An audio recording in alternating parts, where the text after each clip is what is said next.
Hey guys, Phoenix Flight, and welcome back to another video. Today we should hopefully be finishing the book we read last time. If you don't remember, please do check out the previous video, and hope you like it. And just for a little setback, I guess, or preview of last time. About a fairy without wings, and then we're just seeing what happens, really. We read 16 pages so far, so let's finish the next like 30, 40 pages. I don't know if I can do that, so it might be split into 3 videos. So let's get started.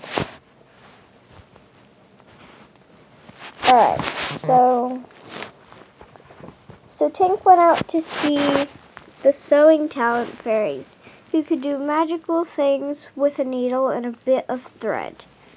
Tink also brought along the design talent fairy. Let's combine our talents and make Ronnie a new pair of wings. Tink suggested. Fantastic idea, agreed the other fairies. They began working as fast as they could. The sewing talent fairies used feathers and a fabric to make the wings. The design talent fairy fashioned a complex system of strings that would help Ronnie steer when she soared through the air. Woo! Ooh, I didn't take this. Whoops. Should turn the camera around so I don't have to do a guessing game like this. There.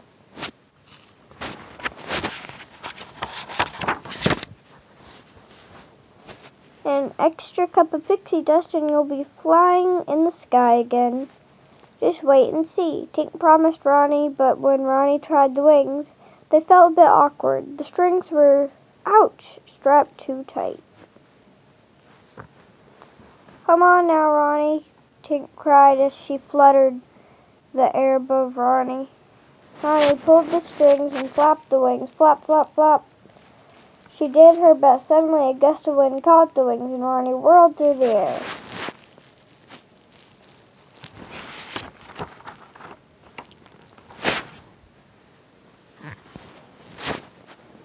It's working, Tink cheered as she flew beside Ronnie. You really think so? Ronnie asked, trying to avoid a bush. Oh, yes. Once you learn how to steer, Tink assured her. Maybe, Ronnie shrieked, dodging a tree. Then another gust of wind blew her straight into an oak tree. Crash!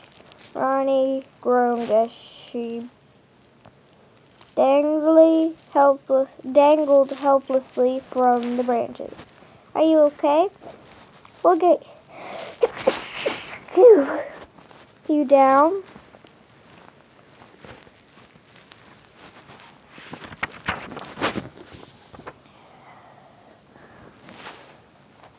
Although Ronnie tried to be brave about the accident, the other fairies still felt sorry for her. She heard some of them whispering about her. Oh, it was terrible. She nearly fell from the tree. She can't fly. To make matters worse, whenever Ronnie entered a room, everyone became quiet. Maybe Ronnie could convince the other fairies that she was fine if they saw her happy at work. Ronnie set out to use she spent the morning in the laundry room, making the water and soap bubbles just right.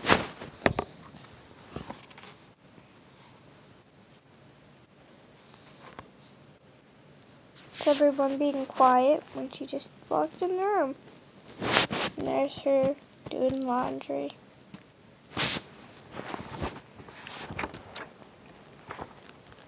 Some small bubbles, because the fairies are only 5 inches tall.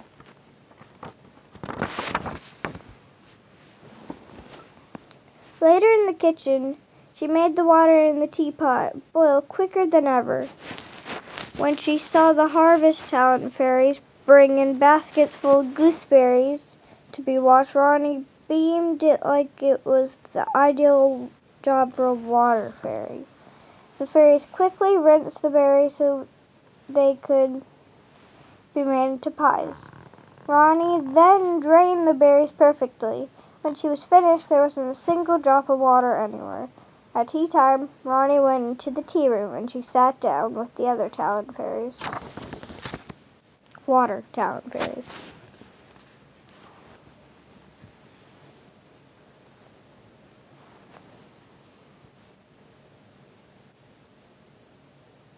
Then something shiny and glittery caught her eye. It was Tink strolling into the tea room with yet another pair of wings.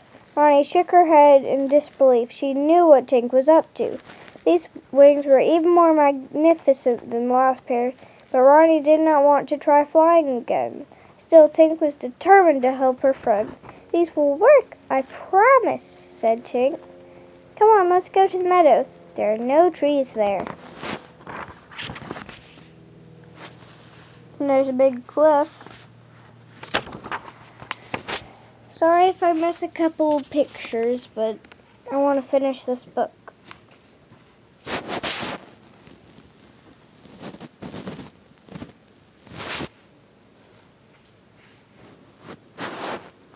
I can't get the other page. Well, there's not anything really important on that page. Just people eating.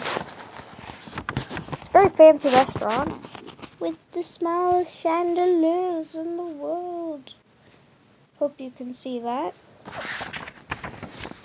My camera is facing me, so it's kind of hard to direct it at the opposite way of the pictures. Tink, the wings are really beautiful, but Ronnie started to say. "Hush now," Tink said. "Look, they fit you perfectly.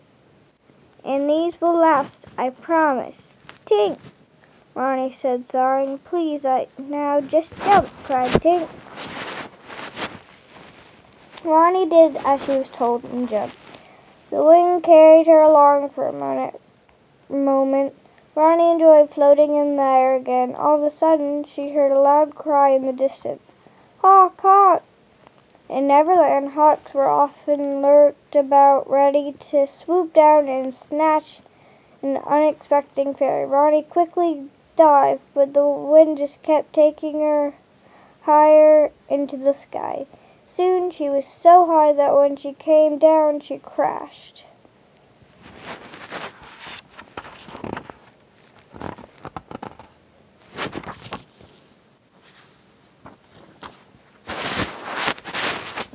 Wings are actually really pretty.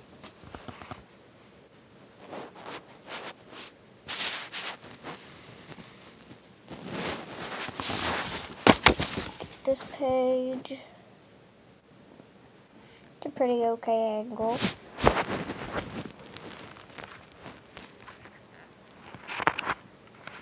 Next page.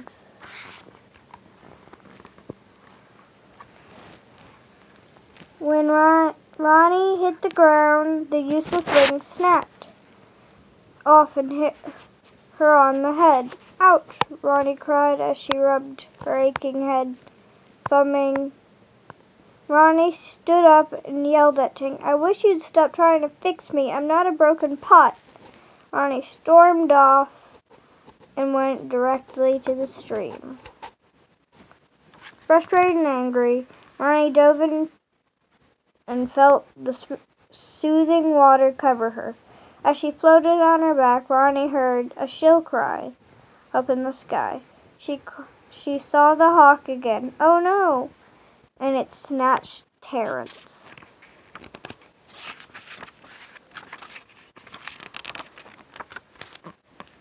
Why didn't the scouting talent fairies warn him? Ronnie wondered.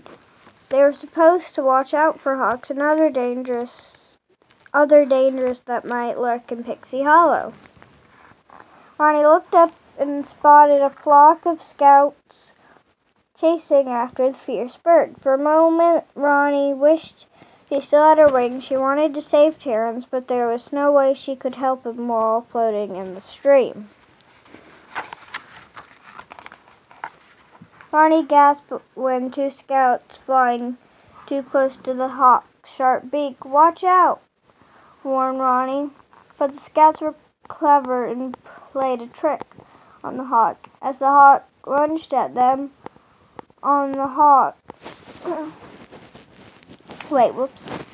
As the hawk lunged at them, a third scout holding a dagger landed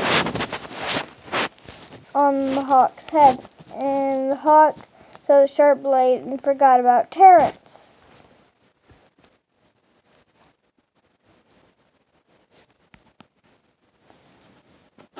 Terrence tumbled down through the air.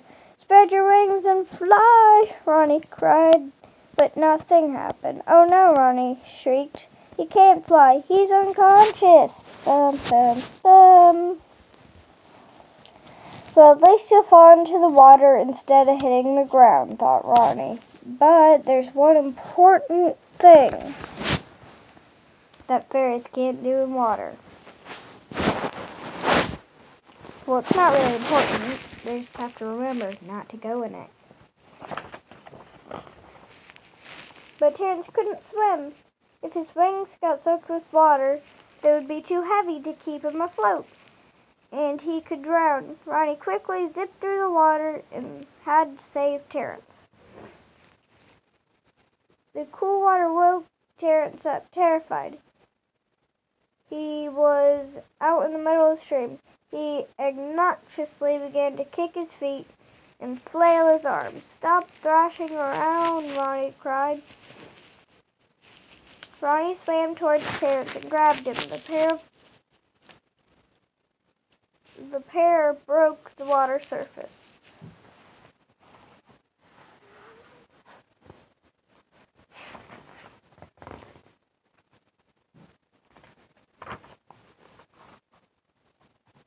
Ronnie struggled and used all of her strength to carry Terrence towards the shore. Slowly, inch by inch, she dragged him out of the water. Along the shore, every fairy in Pixie Hollow cheered as Ronnie and Terrence made their way to safety. And then Ronnie and Tink were friends again. That's random. But that's it for today, and the book is now over. The Fairy Without Wings. There is a trivia at the end, but I'm afraid we're running out of time, so